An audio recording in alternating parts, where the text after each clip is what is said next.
Здравствуйте, друзья! Сегодня хочу вам рассказать про электросушилку для овощей и грибов. Называется она Ветерок 2. Она достаточно большая и очень даже интересная. Сделана она в России. Наконец-то хоть что-то в России произведено. Это очень радует. Китайские аналоги на Алиэкспресс стоят в 3-4 раза дороже, чем эта сушилка. Цена данной сушилки всего лишь 3000 рублей. В доллары переводить не буду, поскольку это действительно сделано в России.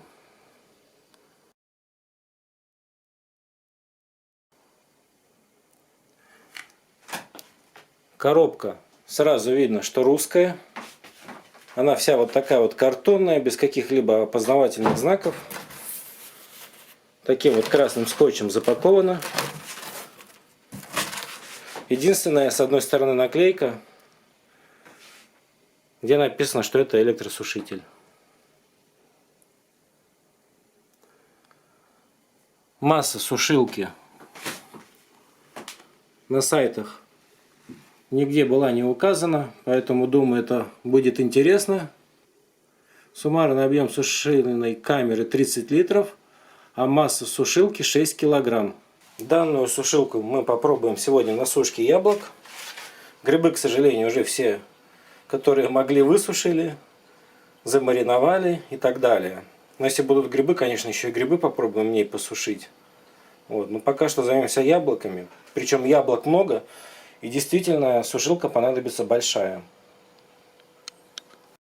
Сама сушилка выглядит вот так вот. Вот ее только распаковал. Здесь наверху есть табличка, что и сколько сушить по времени.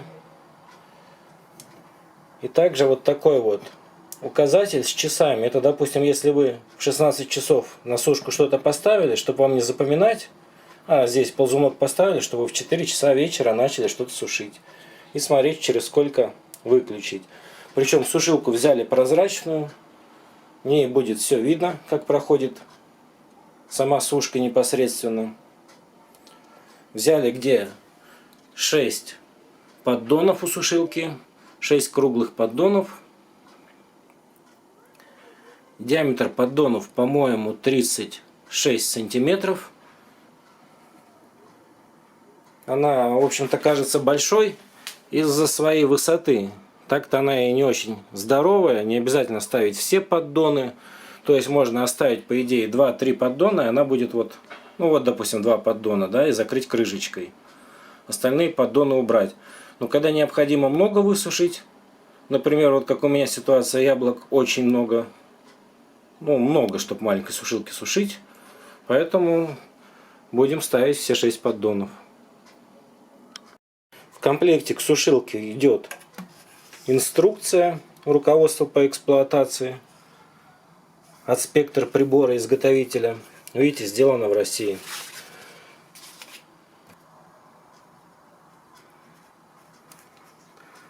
Это поддон ставить вниз для жира, для сока от овощей. Но если он не нужен, его можно не ставить, а если нужен, то даже при сушке тех же грибов. Но бывает так, что гриб вроде и чистенький, а он окажется червивым. Сами знаете, черви начнут выползать, и пусть уж лучше они на поддончик этот будут падать, чем там на саму сушилку вовнутрь. Поддоны выглядят вот таким вот образом. Они очень легенькие. Сюда хорошо укладывать любые овощи и фрукты. Кстати, эта сушилка также подходит, чтобы мясо на ней можно было вялить. Есть еще такая же сушилка с отдельным поддоном для пастилы. Стоила она на 100 рублей дороже, но дело не в деньгах, а в том, что она была непрозрачная. Да и пастилу я делать не собираюсь. Поэтому я выбрал эту сушилку, поскольку она просто прозрачная. Там, где написано еще плюс 1 поддон идет, там будет поддон для пастилы. Возможно, вместо какого-то из этих поддонов, кстати.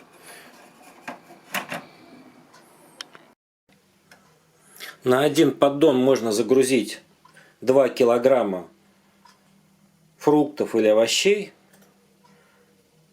По инструкции написано так, что где-то на 2 килограмма сырых овощей рассчитан поддон. Ну, соответственно, на 6 поддонов можно загрузить 12 килограмм. Вот. Если у вас 5 поддонов сушилка, то 10 килограмм.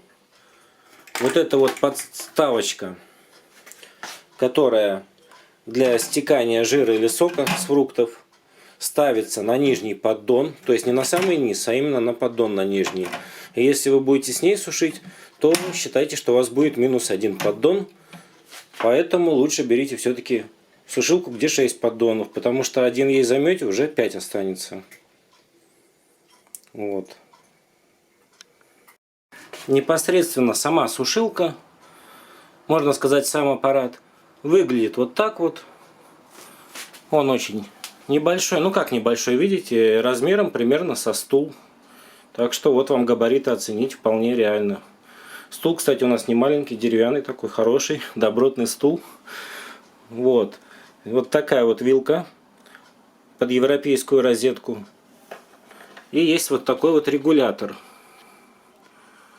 Включается в положении, когда регулятор на белом.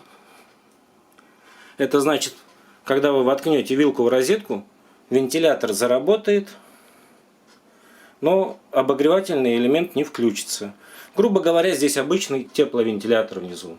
То есть вентилятор и спирали накаливания. За счет этого воздух поступает вверх и сушит овощи.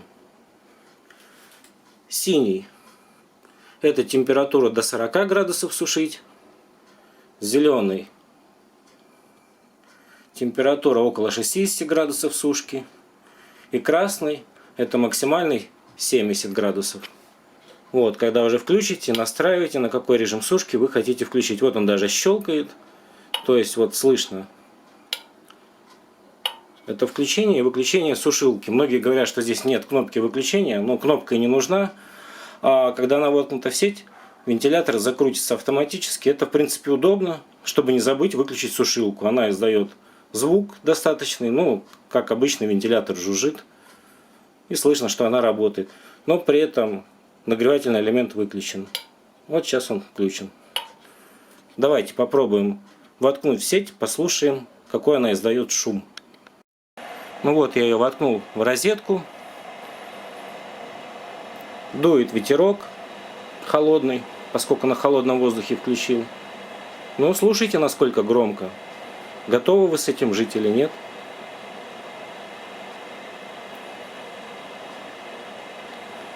Для меня это по звуку примерно как работающий кондиционер. Ну или как в машине вентилятор, когда вы включаете. Вот примерно такого же уровня шум.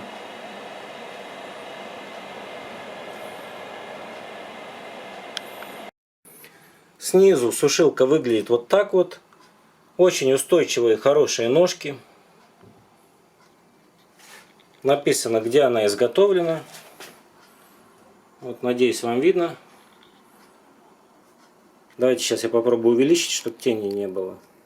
То есть тут написано «Спектр прибор».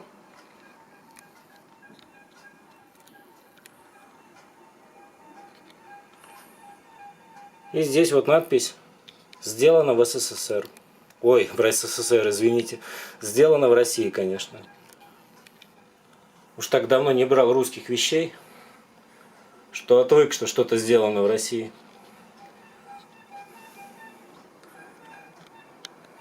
Кстати, вентилятор вполне добротно прикрыт вот этим вот тонким листовым железом. Наверное, это жесть.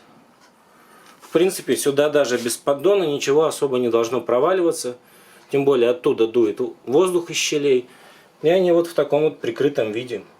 Тоже все грамотно. При этом все хорошо весьма дует.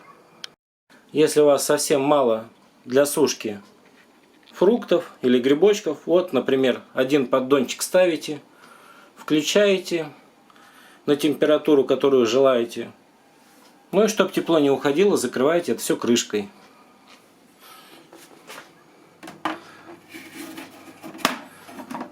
То есть это выглядит вот так вот.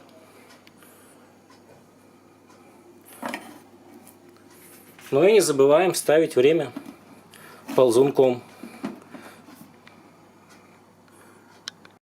Ползунок сделан, конечно, по-советски, просто скрепочка.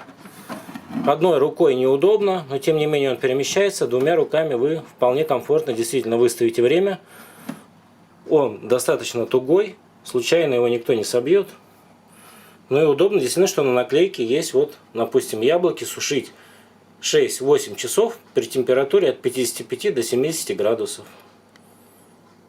Грибы сушить 2-6 часов при температуре 45-50 градусов. Блин, очень удобно на самом деле-то.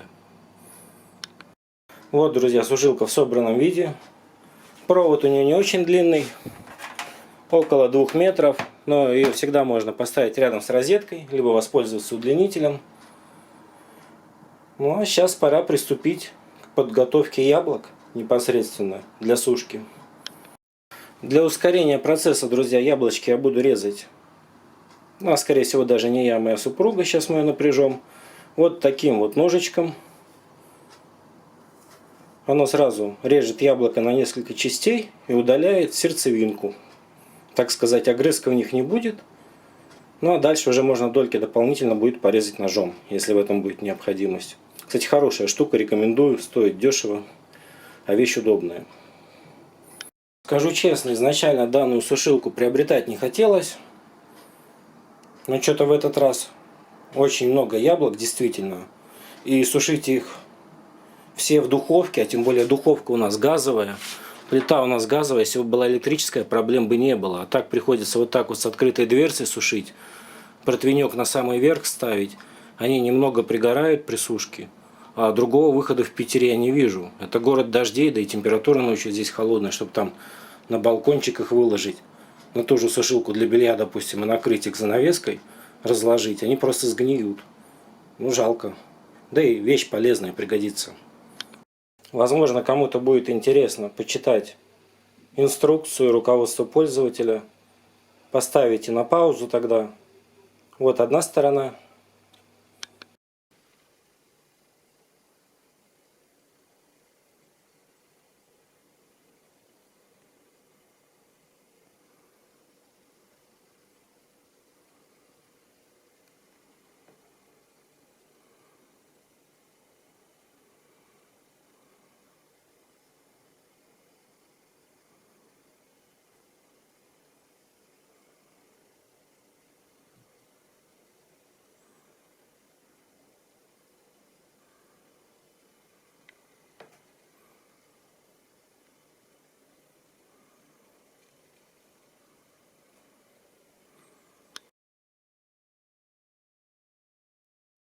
Вот вторая сторона данной инструкции.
А это непосредственно само руководство.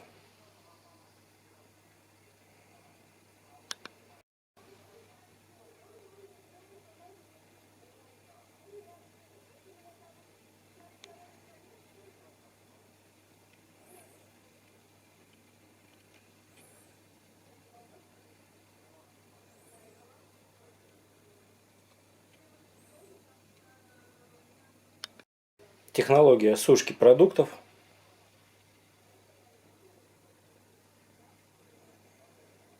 Не буду время тянуть, не думаю, что всем это надо, но если кому-то надо прочесть, поставите на паузу, прочитайте, качество съемки должно быть хорошее.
Вот и последний пункт приготовления пастилы. Но это я точно делать не буду. А если вы захотите, то подумайте о такой же сушилке, но с поддоном для приготовления пастилы. Ну а дальше гарантийные талоны пошли.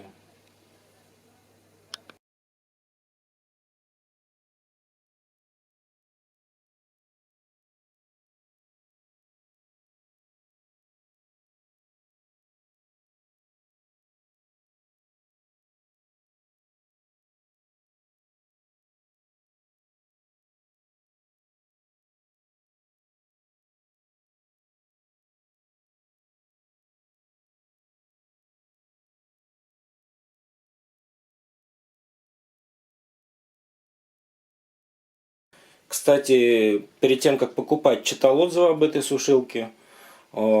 Почти все положительные, то есть достаточно надежный аппарат. Люди довольны. Даже какой-то приз она получила как один из лучших российских продуктов на рынке. Вот, так что рекомендую, ребята. Ну а уже как будут выглядеть мне яблоки, которые я сейчас буду готовить, я покажу во втором видео, потому что видео уже слишком долгим получилось. Может, не всем интересно именно там про яблоки уже смотреть будет. Поэтому как сушить яблоки в этой сушилке будет второе видео. А на этом обзор по сушилке Ветерок 2 я заканчиваю. Надеюсь, он будет вам полезен. Ставьте лайки, пишите комментарии, подписывайтесь на канал. До новых встреч. Пока-пока.